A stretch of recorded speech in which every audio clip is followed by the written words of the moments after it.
नमस्ते दोस्तों, स्वागत है इस अनोखी चर्चा में। आज हम अपने खुद के बारे में यानी इस शानदार ह्यूमन मशीन के step by step 3D blueprint का एक डीप डाइव एनालिसिस करने वाले हैं। ये कोई ऑर्डिनरी ओवरव्यू नहीं है, बल्कि हमारी बॉडी के सबसे कॉम्प्लेक्स सिस्टम्स को अंदर से समझने का एक जरिया है। सोचिए, अगर हम एक ह्यूमन बॉडी को बिल्कुल एक हाईटेक मशीन की तरह 3D में अनफोल्ड होते हुए देखें तो वो कैसा लगेगा। चलिए इस सिनेमैटिक सफर में देखते हैं कि हम आखिर अंदर से बने कैसे हैं और ये अल्टीमेट बायोलॉजिकल इंजन इतनी परफेक्टली कैसे काम करता है। Okay, let's dive into this. सबसे पहले बात करते हैं ह्यूमन एनाटॉमी की। ये आखिर है क्या? सिंपल शब्दों में ये साइंस की वो ब्रांच है जो ह्यूमन बॉडी के स्ट्रक्चर को पूरी तरह से इन्वेस्टिगेट करती है। इस बायोलॉजिकल इंजन के बारे में डिटेल में जानना लिटरली बहुत जरूरी है, क्योंकि तभी हम समझ पाएंगे कि हमारे अंदर का हर एक हिस्सा, हर एक छोटा पुर्जा एक दूसरे के साथ मिलकर कैसे फंक्शन करता है। और इस कॉम्प्लेक्स मशीन को समझने के लिए हमारे पास ये मास्टर ब्लूप्रिंट है।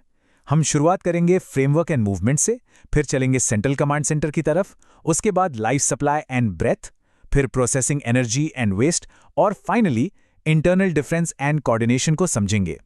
ये एक पूरा step by step tear down होने वाला है। तो चलिए शुरू करते हैं पहले फेज से, फ्रेमवर्क एंड मूवमेंट। एक मजबूत फाउंडेशन। जैसे किसी भी पावरफुल मशीन को एक सॉलिड फाउंडेशन की जरूरत होती है, बिल्कुल वैसे ही हमारा इंटरनल सफर शुरू होता है स्केलेटल सिस्टम से। ये एग्जैक्टली 206 हड्डियों का एक निहायत ही मजबूत ढांचा है।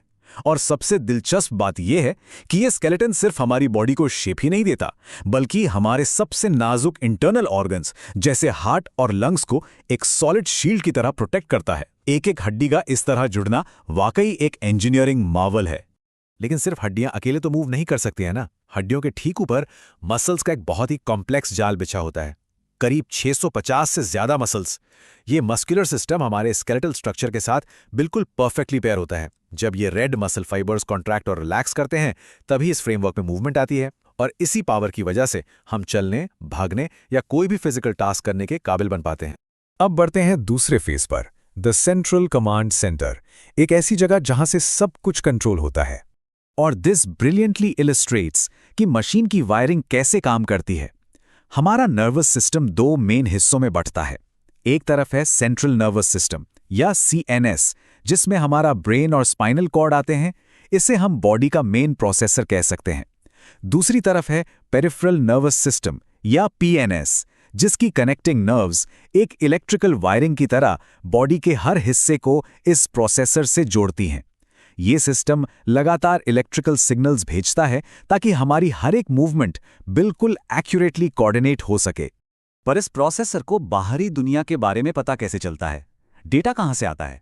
ये काम करते हैं हमारे 5 क्रूशियल सेंसर्स: आंखें, कान, नाक, जीभ और स्किन। ये पांचों सेंस ऑर्गन्स बाहरी दुनिया से इंफॉर्मेशन गैदर करते हैं और उन सिग्नल्स को ब्रेन के ग्लोइंग न्यूरल नेटवर्क्स तक पहुंचाते हैं। इनके बिना हमारा कमांड सेंटर कंप्लीटली आइसोलेट हो जाता। चलिए अब तीसरे क्रिटिकल फेज को देखते हैं, life supply and breath. Engine को चलने के लिए फ्यूल भी तो चाहिए। इस इंटरनल इंजन को कंटिन्यूसली चलाते रहने के लिए फ्यूल और ऑक्सीजन की जरूरत होती है। यहां सर्कुलेटरी और रेस्पिरेटरी सिस्टम्स का परफेक्ट सिंक्रोनाइजेशन देखने को मिलता है। सोचिए, एक तरफ लंग्स लगातार एक्सपैंड हो रहे हैं, हवा से ऑक्सीजन अंदर खींच रहे हैं, और ठीक उसी वक्त एक कंटिन्यूसली बीटिंग हार्ट उस ऑक्सीजन रिच ब्लड को वेन्स और आर्टरीज के एक चमकते हुए नेटवर्क के जरिए बॉडी के एक एक कोने तक पंप कर रहा है। यह वाकई किसी हाईटेक फ्यूल डिलीवरी सिस्टम जैसा है।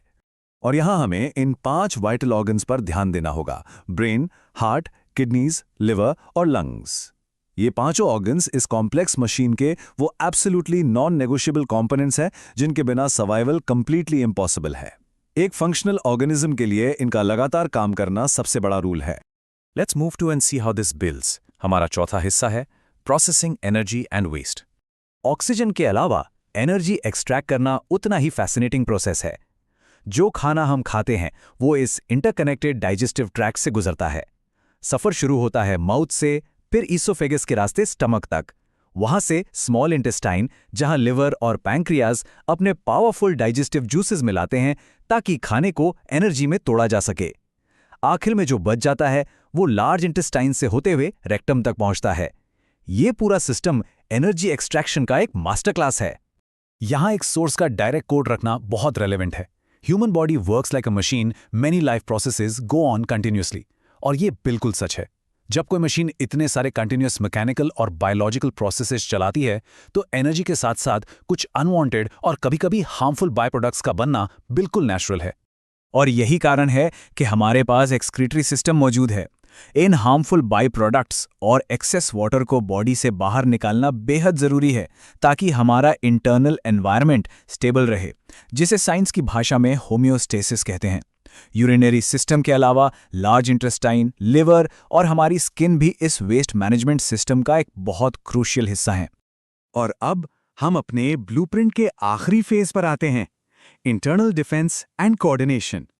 एक ट्रूली एडवांस्ड मशीन वो होती है जो खुद की हिफाजत कर सके। यहाँ इम्यून सिस्टम, जिसे हम लिम्फेटिक सिस्टम भी कहते हैं, एक्शन में आता है। ये हमारी बॉडी की एक रिलेंटलेस इंटरनल सिक्योरिटी फोर्स है। इसका मेन काम है वाइट ब्लड सेल से भरे लिम्फ फ्लूइड को मूव करना, जो दिन रात कंटिन्यूअसली हार्मफुल बैक्टीरिया और वायरसेस से लड़ता रहता है ताकि इन्फेक्शन हम पर हावी ना हो सके। इस ह्यूमन ब्लूप्रिंट का एक और बेहद अहम स्ट्रक्चरल डिज़ाइन है रिप्रोडक्टिव सिस्टम। मेल और फीमेल रिप्रोडक्टिव सिस्टम्स को बिल्कुल इस तरह डिज़ाइन किया गया है कि वो गैमीट्स सिंथेसाइज कर सकें और फिर कंसेप्शन और जेस्टेशन के थ्रू एक नई लाइफ क्रिएट कर सकें। किसी भी बायोलॉजिकल स्पीशीज़ की कंटिन्यूटी के लिए ये सिस्टम एब्सोल्युटली एसेंशियल है। तो इस सफ़र में हमने स्केलेटल से लेकर नर्वस और डाइजेस्टिव तक कितने सारे अलग अलग सिस्टम्स देखे। लेकिन यहाँ एक बड़ा थॉट प्रोवोकिंग सवाल दिमाग में आता है, आखिर ये सारे सेपरेट और कॉम्प्लेक्स सिस्टम्स मिलकर एक अकेले ऑर्गेनिज्म की तरह परफेक्टली फंक्शन कैसे कर लेते हैं? ये जादू कैसे होता है? इसका सीधा सा जवाब है ग्रैंड कोऑर्डिनेशन। सच्चाई ये है कि इस बॉडी में कोई भी सिस्टम अकेले काम कर ही नहीं सकता। जैसे कि डाइजेस्टिव सिस्टम एनर्जी तो एक्सट्रैक्ट कर लेगा, पर उसे पूरी बॉडी में डिस्ट्रीब्यूट करने के लिए सर्कुलेटरी सिस्टम की मदद चाहिए ही चाहिए। हर एक सिस्टम एक दूसरे के साथ डायरेक्टली या इनडायरेक्टली जुड़ा हुआ है, बिल्कुल सिंक्रोनाइज्ड है, और यही सिनर्जी इस बॉडी को एक कंप्लीट जिंदा इंसान बनाती है। इस 3D ब्लूप्रिंट के एंड तक आते आते सच में ये महसूस होता है कि हमारी बॉडी कितनी इनक्रेडिबल है।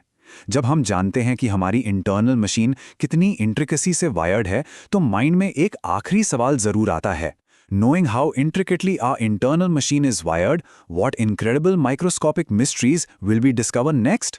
ये ह्यूमन एनाटॉमी एक वास्ट एंडलेस यूनिवर्स की तरह है। उम्मीद है इस डीप डाइव विश्लेषण ने सभी को इस बायोलॉजिकल इंजन का एक बिल्कुल नया पर्सपेक्टिव दिया होगा। सीखते रहिए और इस अनोखी मशीन को एक्सप्लोर करते रहिए।